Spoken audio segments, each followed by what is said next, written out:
Hello students, क्या हाल है? बढ़िया। तो आज जो हम लोग करेंगे, मैंने बोला था हम लोग ग्रेवाल सर की बुक से कुछ क्वेश्चंस की प्रैक्टिस करेंगे। हालांकि मैंने फॉर फ्यूचर के कॉन्सेप्ट आपको अपनी पिछली वीडियोस में कवर करवा दिए थे। तो दो चार क्वेश्चंस हम लोग बुक से और देख लेते हैं ताकि लैंग्वेज समझ में आ जाए। तो इन क्वेश्चंस को करने के बाद फिर मुझे नहीं लगता फॉर फ्यूचर में कोई प्रॉब्लम होनी चाहिए। हो तो आप फिर कमेंट सेक्शन में लिख के बता देना, ठीक है? चलिए, तो एक क्वेश्चन हम लोग कर रहे हैं। पेज नंबर 8.131, क्वेश्चन नंबर 68 है। Star limited forfeited 500 equity shares 100 each for non-payment of first call ₹30 per share. The final call 10 per share not yet made. Final call 10 रुपये मांगी नहीं गई। शेयर कितने का है? 100 रुपये का है। 10 रुपये की फाइनल कॉल नहीं मांगी गई है, तो कितने की कॉल्ड अप मनी हो जाएगी? यानी कितने पैसे मांगे गए? 100 में से 10 हटा दो तो कितना बचा? 90 बचा। तो कॉल्ड अप मनी अगर कोई हमसे पूछे कि भाई कॉल्ड अप मनी कितनी है, 90 है। चलो देखते हैं। तो पहली एंट्री, शेयर कैपिटल को डेबिट करते थे। जब भी शेयर्स फॉरफिट होंगे तो हमारे एक शेयर होल्डर कम हो रहा है, उसके शेयर्स को हम छीन रहे हैं। शेयर होल्डर कम होने की वजह से हमारी शेयर कैपिटल डिक्रीज, और जब शेयर कैपिटल डिक्रीज होती है तो उसको डेबिट करते हैं। कितने शेयर्स फॉरफिट हो रहे हैं? 500। तो 500 शेयर्स और इनटू, आपको याद है किससे मल्टीप्लाई करते थे?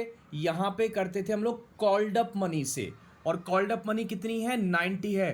देखो ध्यान रखना, कई बार क्वेश्चन में लाइन लिखी होती है ना कि final call 10 per share not made. Not made मतलब कॉल ही नहीं करी, मांगी ही नहीं है। तो मांगी कितनी है? 90। तो कॉल्ड अप मनी हो गई आपकी 90। तो कितना हो जाएगा? 5 9 जा 45,000 यहाँ पे आ जाएगा। फिर 2 कॉल्स इन एरियर्स। भाई अब जब उसके शेयर्स फॉरफिट कर लिए तो जो कॉल्स इन एरियर्स की उम्मीद लगा रखी थी, अब उस कॉल्स इन एरियर्स की नीड ही नहीं है, तो कॉल्स इन एरियर्स अकाउंट को कैंसिल किया जाता है। ये सब बातें मैंने आपको अपनी पिछली वीडियो में कवर कर रखी हैं। तो कॉल्स इन एरियर्स क्रेडिट करेंगे। कॉल्स इन एरियर्स का पैसा मतलब जो पैसे उसने नहीं दिए, तो लिखा हुआ था non payment of first call 30 पर शेयर। उसने 500 शेयर्स पर 30 रुपीज़ के हिसाब से नहीं दिए। तो कितने नहीं दिए? यानी कि 15,000 उसने नहीं दिए। 15,000 उसने नहीं दिए। तो इसमें से ये माइनस कर लो, बाकी जो अमाउंट बची यानी कि 30,000, ये पैसा वो पे कर चुका था। भाई 90 मांगे थे, 30 नहीं दिए, इसका मतलब है 60 रुपीज़ दे दिए, मतलब 30,000 दे दिए उसने, है या नहीं? तो शेयर फॉरफिटेड कौन सा अकाउंट था? ये हमारा नॉमिनल अकाउंट था। ये वो पैसा है जो वो शेयर होल्डर दे चुका है। आगे देखते हैं। फिर वो कह रहे हैं इसके बाद, आउट ऑफ दीज 60% शेयर्स वर री इशूड। कितने शेयर्स थे? 500। 60% री इशू कर रहे हैं, तो 500 का 60% कितना होता है? 300 शेयर्स। तो 300 शेयर्स री इशू हो रहे हैं 39,000 में। Fully paid. फुल्ली पेड का मतलब हो गया, पेड से पहले क्या लिखा हुआ है? फुल्ली वर्ड लगा हुआ है। फुल्ली का मतलब 100 वाले शेयर जा रहे हैं, यानी कि पूरी लायबिलिटी खत्म हो रही है। तो बैंक अकाउंट डेबिट 300 शेयर्स हम री इशू कर रहे हैं, लेकिन एक कितने में कर रहे हैं ये तो नहीं बताया, लेकिन टोटल 39,000 में कर रहे हैं, है ना? ये बता रखा है। तो ये बताओ 300 शेयर्स अगर 39,000 में बिक रहे हैं तो एक कितने में बिक रहा है? निकाल सकते हैं। 39,000 को 300 से डिवाइड कर दो अगर ज़रूरत पड़ रही है तो ये कितना आ जाएगा? 130 आ जाएगा। यानी कि एक शेयर 130 में बेच रहे हैं। 100 का शेयर 130 में बिक रहा है, ज़्यादा में बिक रहा है। और जब ज़्यादा में बिक रहा होता है तो उसे हम क्या बोलते हैं? Securities premium. मैं देखो थोड़ा सा रफ काम कर रहा हूं, आपको प्रॉपर वे में करना है। ये सब बातें मैं कवर कर चुका हूं पहले, मैं सिर्फ आपको प्रैक्टिस करा रहा हूं बस बुक के क्वेश्चन की। तो 2 सिक्योरिटीज प्रीमियम कितना? 300 और इनटू कितने का प्रीमियम हो जाएगा? 30 रुपये का। तो ये कितना हो जाएगा? 9,000 रुपये। और यहाँ फिर कैपिटल कितनी आ जाएगी? 30,000। और वैसे भी कैपिटल फेस वैल्यू से ही आएगी, और फेस वैल्यू कितनी थी? फुल्ली पेड अप था, तो 300 इंटू 100 30,000। लास्ट एंट्री क्या होता है रीइशू करने के बाद? जो शेयर फॉरफिटेड का बैलेंस होता है उसे हम कहाँ ट्रांसफर करते हैं? उसको हम कैपिटल रिजर्व में ट्रांसफर कर दिया करते हैं। तो टू कैपिटल रिजर्व, और वो कैसे निकालते हैं कैपिटल रिजर्व, इसके लिए एक छोटा सा वर्किंग नोट बना लो। और capital reserve is equal to, कैसे बताया था मैंने, पहली वाली एंट्री से, फॉर फ्यूचर वाली एंट्री से आप निकालो कि इस बंदे से कंपनी को कितना फायदा हुआ था। ये वाला फायदा होता है टू शेयर फॉरफिटेड जो लिखा हुआ है। 30,000 रुपये वो दे चुका था, कितने शेयर्स पे, 500 शेयर्स पे। तो एक शेयर पे कितना दिया, 30,000 को 500 से डिवाइड कर लो तो फायदा निकल के आ गया। एक शेयर पे कितना, 60 रुपीज़ का। आप यहाँ से भी देख सकते हो, 90 मांगे थे, 30 नहीं दिए, तो कितने दे दिए, वो 60 दे दिए। तो यहाँ पर हमने वो फ़ायदा लिखा। माइनस इस वाली एंट्री से, रीशू वाली एंट्री से लॉस ढूंढो। लॉस कितने का हो रहा है, अरे लॉस तो हो ही नहीं रहा, उल्टे यहाँ तो प्रीमियम पे जा रहा था, तो लॉस के नाम पे 0। तो पहले हमने प्रॉफिट लिखा, लॉस कुछ हो नहीं रहा था इसलिए 0 लिखा। तो नेट प्रॉफिट कितना हो रहा है, 60 रुपीज़ का हो रहा है। यानी कि रीशू करने पर 60 रुपये एक शेयर पे हम कमा रहे हैं। भाई 60 कमाए थे, नुकसान कुछ हुआ नहीं, तो 60 ही कमा रहे हैं एक शेयर पे। और हमने कितने शेयर्स रीशू करे हैं, 300 शेयर्स हमने रीशू करे हैं। तो टोटल अमाउंट कैपिटल रिजर्व की कितनी आ जाएगी, ये आ जाएगी हमारी 18,000। तो ये कैपिटल रिजर्व आपका 18,000 यहाँ पर ट्रांसफ़र हो जाएगा। समझ में आ गई बात। अगर हम आंसर देखें तो आंसर हमारा 18,000 ही क्वेश्चन में दे रखा है। जल्दी से नरेशन की बात कर लेते हैं। Being 500 shares forfeited, being 300 shares reissued, बहुत सिंपल सिंपल से लिख रहे हैं। Being share forfeited transferred to capital reserve, या इतना बड़ा ना लिख के, बीइंग अमाउंट ट्रांसफर्ड, बस बात खत्म। क्लियर। आगे चलते हैं। नेक्स्ट क्वेश्चन हम लोग करते हैं एक 69 क्वेश्चन नंबर 69, और इसका हम जो कर रहे हैं वो सेकंड पार्ट कर रहे हैं, 69 का सेकंड पार्ट। तो एक बार जरा पढ़ें 69 का second part. Virendra limited forfeited 20 shares 100 each, 60 called up. लो जी, खुद ही बता दिया 60 कॉल्ड अप हैं, क्योंकि जो फॉर फ्यूचर में शेयर कैपिटल डेबिट होती है वो कॉल्ड अप से होती है। 60 called up issued at par to Mukesh on which he had paid 20 per share. जरा मेन बात देखते हैं, कितने शेयर्स फॉरफिट हो रहे हैं, 20। कितने मांगे गए थे, कॉल्ड अप कितने हैं, 60, और कितने दे दिए उसने, 20 दे दिए। तो बताओ कितने नहीं दिए, भाई 60 मांगे थे, 20 दे दिए, तो कितने नहीं दिए, यानी कि 40 नहीं दिए। तो पहली एंट्री का मसाला सारा मिल गया हमारे को। तो पहली एंट्री में शेयर कैपिटल को डेबिट करें, शेयर कैपिटल अकाउंट डेबिट।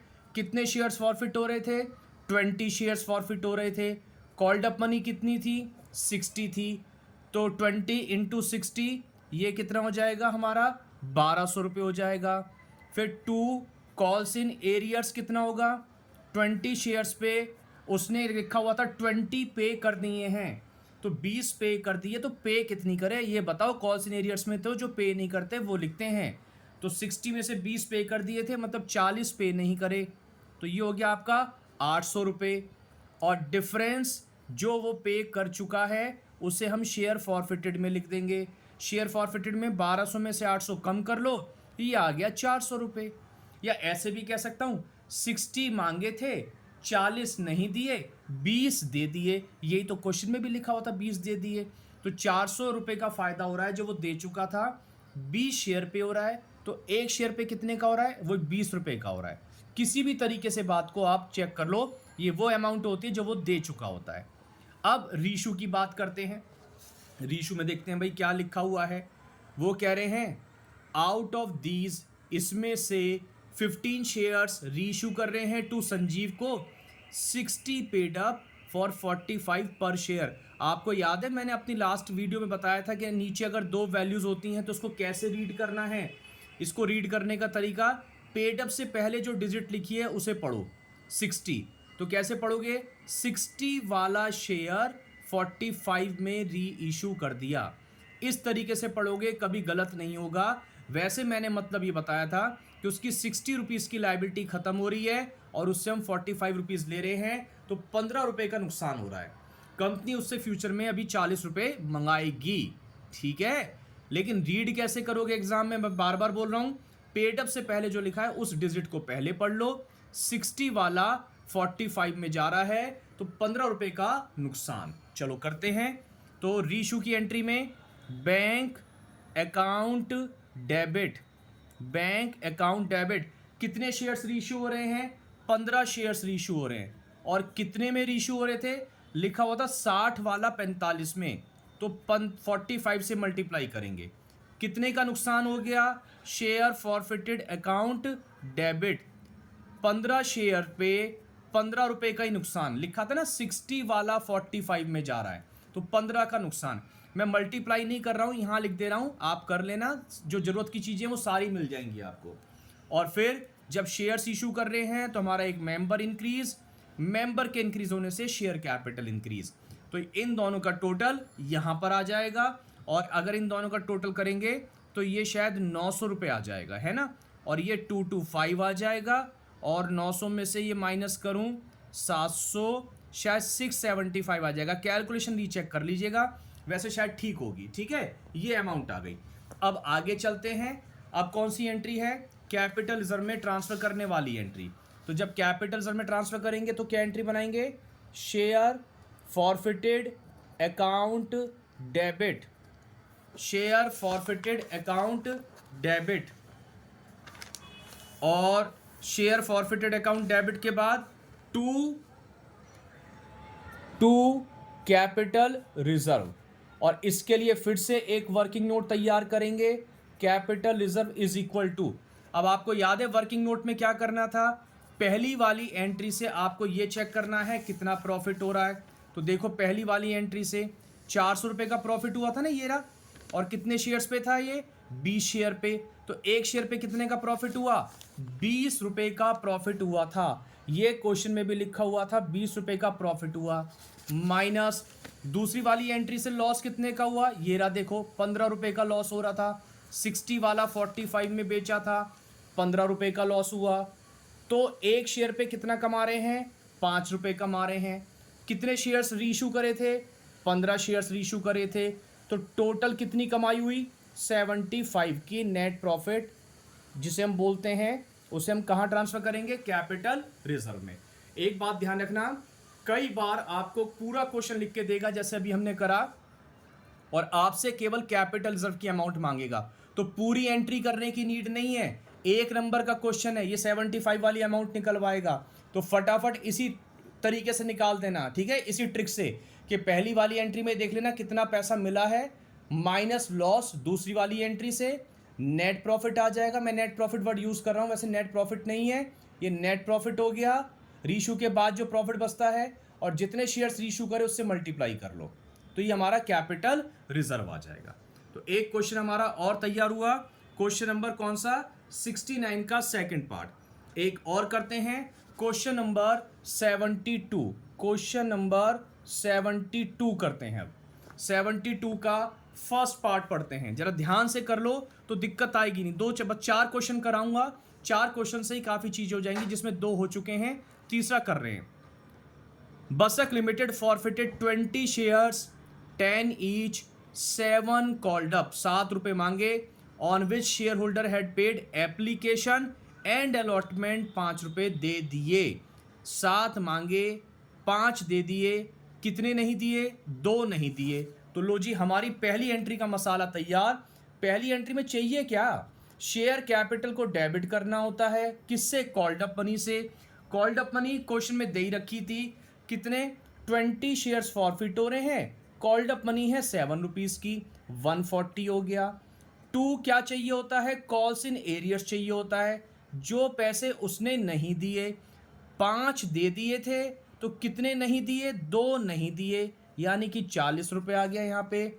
और 2 शेयर फॉरफिटेड, जो पैसा वो दे चुका, इन दोनों का डिफरेंस 100 रुपये। और वैसे भी 7 में से 2 नहीं दिए तो 5 दे दिए, क्वेश्चन में भी मेंशन था ये। बस उसके बाद रीशू की बात करते हैं। तो रीशू वाली लाइन पढ़ ले जरा, क्या लिखा हुआ है भाई रीशू में। वो कह रहे हैं आउट ऑफ दीज 15 शेयर्स री इश्यूड टू नरेश एज 7 पर शेयर पेड फॉर 8 पर शेयर। फिर से नीचे दो वैल्यूज लिखी हुई हैं, तो बताओ जल्दी से पेड अप से पहले क्या लिखा हुआ है 7। कैसे पढ़ूं? 7 वाला शेयर 8 में बेच दिया, ज्यादा में बेच दिया, ज्यादा में बेच दिया यानी कि प्रीमियम हो गया। तो लिखो bank account debit to share capital और टू सिक्योरिटीज प्रीमियम। तो कितने शेयर्स बेचे हैं इन्होंने? क्वेश्चन में 15 शेयर्स बेचे हैं और क्या लिखा था? 7 वाला 8 में बेच रहे हैं, 8 में बेच रहे हैं। तो बैंक में 8 रुपये से 120 और प्रीमियम कितने का हो गया? 1 रुपया ज़्यादा में बेच रहे हैं, 1 रुपये का प्रीमियम हो गया। तो 120 में से 15 हटा दो तो ये आपका 105 रुपये आ जाएगा। और शेयर कैपिटल में हमेशा वही पेड अप वैल्यू आ जाएगी और पेड अप वैल्यू कितनी थी? 7 रुपये तक की लाइबिलिटी खत्म हो रही थी, तो वही 15 × 7 या डिफरेंस आ गया 105 रुपये का। उसके बाद last entry share forfeited account debit और to capital reserve working note. फिर से अब बताओ पहली वाली एंट्री से कितना प्रॉफिट हुआ? 100 रुपये का। कितने शेयर पे? 20 शेयर पे। एक शेयर पे कितने का प्रॉफिट हो रहा है? 5 रुपये का हो रहा है। 100 को 20 से डिवाइड कर लो, या 7 मांगे थे, 2 नहीं दिए, कितने दे दिए? 5 दे दिए। जो दे दिए वो ही लिखना है 5 रुपये माइनस दूसरी वाली एंट्री से लॉस ढूंढो। लॉस तो है ही नहीं, सिक्योरिटीज प्रीमियम है तो लॉस कहाँ से हुआ? लॉस के नाम पे 0। नेट प्रॉफिट आ गया 5 और कितने शेयर्स इशू हो रहे थे? 15। तो एक शेयर पे 5 रुपये कमा रहे हैं, तो 15 शेयर पे हमने कितने कमाए होंगे? तो आंसर आ गया हमारा 75 रुपीज़। ठीक, उसके बाद 72 का हमारा सेकंड पार्ट, 72 का सेकंड पार्ट ये और देखते हैं। लास्ट क्वेश्चन है हमारा, इसमें क्या है? 72 के सेकंड पार्ट में Y limited forfeited 90 shares 10 each 8 called up, 8 called up दे रखा है, इश्यूड एट अ प्रीमियम आ गया इस बार प्रीमियम 2 पर share two R for non payment of allotment 5 पर शेयर इंक्लूडिंग प्रीमियम। सुनो 90 शेयर्स फॉरफिट हो रहे हैं, 10 रुपये का एक है, 8 रुपये कॉल्ड अप है तो कॉल्ड अप से ही मल्टीप्लाई होती है, प्रीमियम 2 रुपये का है और वो कह रहे हैं उसने अलॉटमेंट का पैसा नहीं दिया, इसमें प्रीमियम भी जुड़ा हुआ था। तो इसका मतलब अलॉटमेंट नहीं दी तो मतलब प्रीमियम भी नहीं दिया होगा। तो क्या फ़र्क पड़ता है देखते हैं। पहली एंट्री में शेयर कैपिटल को डेबिट करेंगे। कितने शेयर्स फॉरफिट हो रहे थे? 90 शेयर्स फॉरफिट हो रहे थे। कॉल्ड अप मनी कितनी थी? बहुत क्लियर कट लिखा हुआ है 8 रुपीज़ कॉल्ड अप, तो 720। सिक्योरिटीज प्रीमियम भी डेबिट होगा। कब होता था? जब प्रीमियम का पैसा नहीं मिलता तो डेबिट होता है, और उसने अलॉटमेंट के साथ जो प्रीमियम लगा है, अलॉटमेंट नहीं दी तो प्रीमियम भी नहीं दिया। तो जब प्रीमियम नहीं देता तो फॉरफीचर में प्रीमियम को डेबिट कर दिया जाता है। ठीक है, तो 90 इंटू कितने का प्रीमियम है? और ये प्रीमियम था 2 रुपये का, ये हो गया आपका 180। 2 कॉल्स इन एरियर्स, जो पैसे उसने नहीं दिए, 5 रुपये नहीं दिए, तो 90 इंटू 5 450। डिफरेंस जो पैसे वो दे चुका, शेयर फॉरफिटेड 700 800 900 में से 450 हटा दो, 450 रुपये शेयर फॉरफिटेड में आ गए। री इशू में देख लेते हैं भाई जल्दी से। आज की वीडियो थोड़ी बड़ी हो गई लेकिन कोई बात नहीं, चीज़ें समझ में आनी चाहिए बस, है ना। Out of these 80 shares were reissued to Sanjay as 8 called up 10 per share. तो कॉल्ड अप या पेड अप एक ही बात होती है जब दो वैल्यूज लिखी होती हैं। तो इस बार कॉल्ड अप से पहले क्या लिखा है? 8 वाला शेयर 10 में जा रहा है, ज़्यादा में जा रहा है। जब ज़्यादा में जाता है तो प्रीमियम। तो चलो बनाए entry, bank account debit to share capital to securities premium. कितने शेयर्स रीइश्यू हो रहे थे? अगर हम देखें तो यहाँ पर 80 शेयर्स रीइश्यू हो रहे थे। 80 इंटू क्या लिखा था, 8 वाला 10 में जा रहा है तो 800 रुपये। शेयर कैपिटल में 8 इंटू 8 वाला जितने वाला होता है वो कैपिटल में 2 रुपये का प्रीमियम है तो 2 रुपये यहां पर आ जाएगा। तो ये कितना हो गया, 80 शेयर्स हैं, सॉरी ये 80 हैं, इनको 80 कर लो तो ये कितना हो जाएगा 640 और ये कितना हो जाएगा 160। लास्ट एंट्री पे आ गए last entry, share forfeited to capital reserve. फिर से वर्किंग नोट, पहली एंट्री से फ़ायदा ढूंढो भाई जल्दी से, 450 रुपये का फ़ायदा है ना शेयर फॉरफिटेड। कितने शेयर्स पे, 90 शेयर्स पे। तो एक शेयर पे बताओ, डिवाइड करो 450 अपॉन 90 तो कितना प्रॉफिट हो गया एक शेयर पे, 5 रुपये का। लॉस कितना हुआ है, लॉस तो है ही नहीं, सिक्योरिटी प्रीमियम है क्योंकि 0। 5 रुपये का नेट प्रॉफिट। कितने शेयर्स बेच रहे हैं, 80 बेच रहे हैं तो कितना आ जाएगा इस तरीके से 400 रुपये आपका कैपिटल रिजर्व आ जाएगा। तो आई होप आपको चीज़ें समझ में आई होंगी, और आई हैं तो वही लाइक करो, शेयर करो, नए हो तो सब्सक्राइब भी करो। चलो मिलते हैं अगले वीडियो में, तब तक के लिए स्वस्थ रहो, मस्त रहो। Thank you.